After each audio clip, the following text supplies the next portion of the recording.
Something I've been thinking about ever since finishing Kingdom Hearts 3 for the first time, watching Kingdom Hearts 3's ending or endings, including the epilogue and secret movie, left me both an emotional wreck and had me wanting more than ever before, more excited than ever before for the future of the Kingdom Hearts franchise. We all know that the numbered titles are kind of exclusive towards our boy Sora, and I'm fine with it being that way. It's kind of what adds its own little charm to the numbered titles. Though for the non-numbered titles, however, it's kind of what makes the non-numbered titles even more special and unique. Getting introduced or playing as characters we had very limited time with before for the length of an entire game. Now in the gaming world after the events of Kingdom Hearts 3, there's more to look forward to than ever. So many possibilities, so many paths they can take, and a lot of them are really good ones. Now that we have so many other characters in the mix, like the Foretellers, a Keyblade wielding Zigbar, or should I say Luxu,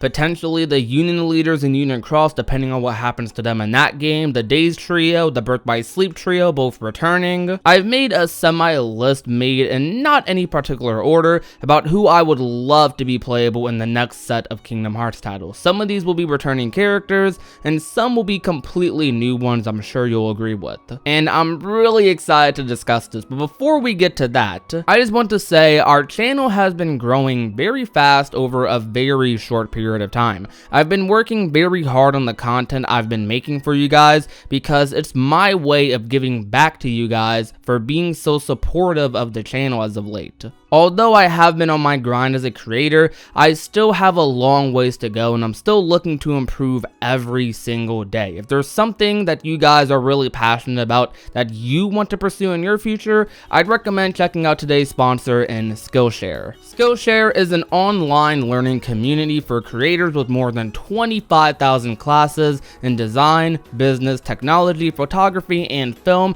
and so much more. Skillshare is the perfect place for anyone willing to learn more about their field of work and can even be a big step in preparing you for your future. A premium membership gives you unlimited access to the site so you can join the classes and communities that are most beneficial towards you. Join the millions of creators and individuals learning with Skillshare today by using the link provided at the top of the description below the video. The first 500 of my subscribers who click this link will be given a 2-month free trial to access as much of the site as they would like. You can do this by clicking the link below at the top of the description once again, as you will be directly supporting my channel by doing so. So start using Skillshare today. Now with that out of the way, let's play the intro.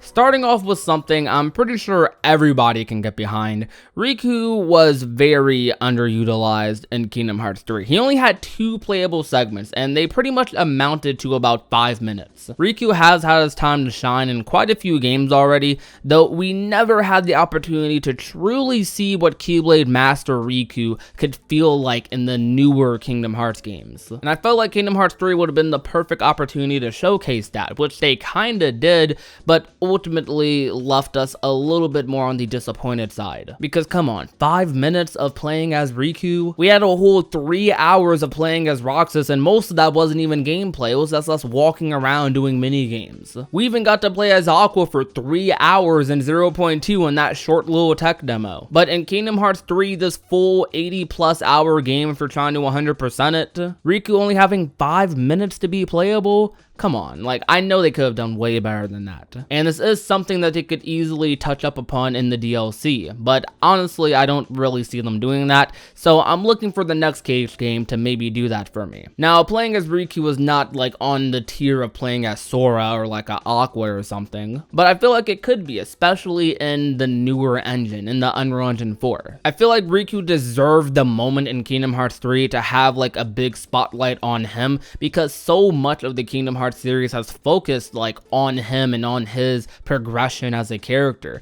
We saw him come from borderline this evil, ignorant boy in Kingdom Hearts 1 to being the Keyblade master he is today. And I feel like while in Kingdom Hearts 3, he didn't need to have as much time to shine as other characters because he's had plenty of time to do that. Dream Drop was basically his game, and that whole game was kind of about his resolve in a way. It would have been really cool to be able to experience Riku, to be able to play as Riku after Dream Drop, after he became a Keyblade Master, like fully, not for 5 minutes, because honestly, that's not enough for me to take it all in. I feel like Riku in Kingdom Hearts 3, what I would have been satisfied with would have been at least an hour of gameplay. I was really hoping Riku could have had like something similar to how Aqua had in 0.2. I wouldn't have minded it if they reused a lot of the areas in 0.2 for Riku's segment in Kingdom Hearts 3. I think Riku being there alone would have made those segments like unique and interesting and fun. But instead, we got the same 2 Demon Tower fights on the beach. And that sucks. And I really think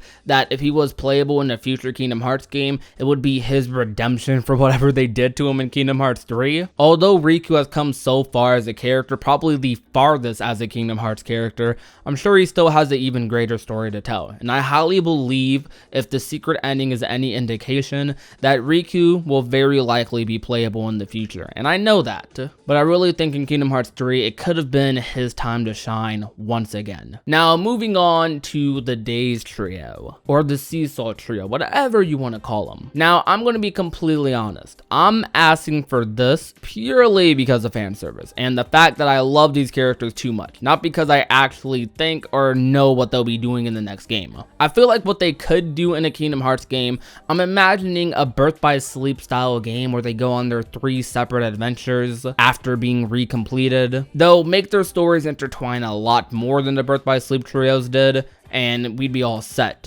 I feel like all of the characters in the Dayz Trio are so interesting. When they're together, they're amazing, but when they're by themselves, they're even greater, and I love that.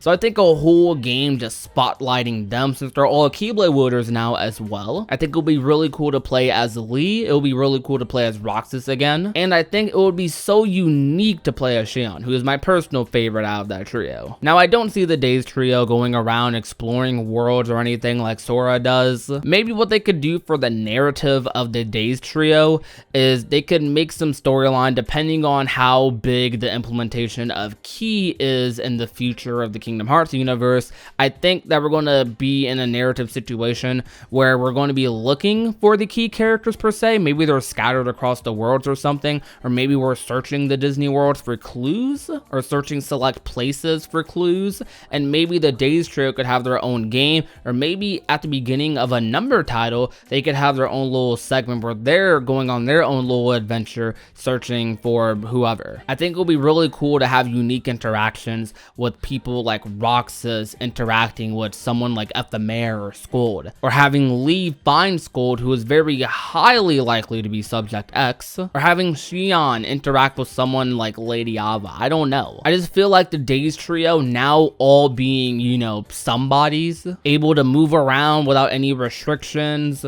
no organization they have to work for, no Sora they have to protect, just them being them just chilling. I think that would be really cool to see them as Keyblade wielders interact with a lot of the other characters a lot more, and I feel like that would be the entire goal of the Dayz Trio having their own game or being playable in the future. The person I personally want playable the most is Xion. I know people would love that. I know people would love to play as Roxas again, and I know people would love to play as Lee as well. All of these characters are fan favorites in the Kingdom Hearts series, and that is one heck of a trio, and having a whole game about them, I think Kingdom Hearts fans would go nuts, and I know I would. Now, moving on to something that I know people are going to be a little bit more 50-50 on. Me personally, I'm on the side of I 100% want this, and I think this is the character that needs it the most. Not because she's particularly my favorite character in the series, but more so because I'm thinking about the greater good here. I think that this character, who can have their own game, could be elevated like so high because of it. And you probably guessed it because I mentioned this in a lot of videos, Kyrie. And I have a video in the works talking solely about why she needs to be a playable character in the Kingdom Hearts title in the near future. But I'll keep this one short and sweet because I don't want to spoil that video too much, but I also want to give you a reason as to why I think she needs her own playable game. Kyrie is a very underutilized character who has constantly been overshadowed by bigger and more important characters in the series, rather than standing alongside them. She needs her own game so that she can truly shine and develop on her own without the need or weight of other characters on her shoulders. She needs her own game so she can become more established and no longer be that damsel in distress that she's been in 3 straight number titles in a row. Because I know there's a lot of people that hate Kyrie. Me personally, I love Kyrie, but I really think if they focused on her, she can truly shine. Because I really think that is the main issue with her as far as a narrative standpoint goes. They don't focus on her. She feels very shoehorned in to every situation that she's in. The best thing about her character is her relationship to Sora, but without Sora in the mix now, she could potentially be even worse, or she could rise up to the occasion and truly show us something unique, something special, a drive, a motivation. And I think more so than ever, a lot of people were disappointed by Kyrie in Kingdom Hearts 3, and I kind of was too. But I think that while one opportunity closed, another one, a bigger one, has opened. Young Xehanort and Ericus. Now, this was the pipe dream that everyone had for the prologue of Kingdom Hearts 3. Of course, that didn't happen, and it wasn't something that needed to happen either, like looking back at it. I think a Young Xehanort and Ericus game could be a big opportunity to showcase how big and massive Skyla Kylam truly is, because if the opening, the cinematics, and all that stuff is any indication as to how big this area is, like all these small little islands being connected by like cables, because if that's any indication, I think Scala could take up an entire Kingdom Hearts game if it really needed to. This could give us the opportunity to learn a lot more about Young Xehanort and Ericus. We could learn how Luke Shu was involved in this story maybe. How did the Keyblade wielders like come back from whatever happened in Kingdom Hearts Key? Were they all moved here? Were their memories wiped? Like, what is this Keyblade wielder society that Scala is, and why is it so important to the world? Or why was it so important to the world? Why was it such a big part in Young Xehanort and Ericus' childhood? And I think a lot of us will be interested in that. I feel like Scala was like a tease in Kingdom Hearts 3 and wasn't ever meant to be a big world. And I know a lot of people are disappointed by that because a lot of people were expecting it to be a big world. But if they did that to us with Skyla Kylam and Kingdom Hearts 3, all for the sake of the future of the Cage series, then honestly, I'm perfectly fine with that. Because a lot of video games do things like that. They put teases in their current games for the eventual sequel. Because at the end of the day, Kingdom Hearts is an ongoing series and isn't supposed to be a big end-all be-all game where they put all their eggs into one basket. Their eggs are spread out across the table. Honestly, I don't know how much like I can say about Young Xehanort and Ericus being playable. I just really think them being playable could be really cool and provide us with a very unique experience. And whether it's in DLC for another Kingdom Hearts game, the prologue for another Kingdom Hearts game, or they have their own game themselves, I really think that Young Xehanort and Ericus could be playable in the future, and that could be their time to shine. Now, this is a very small one that's going to be extremely short. I think Ephemer is very likely, actually, one of the more likely people on this list to be playable in the future Kingdom Hearts game. He's basically the Sora of Kingdom Hearts Union Cross. And if they made a Kingdom Hearts Union Cross console game,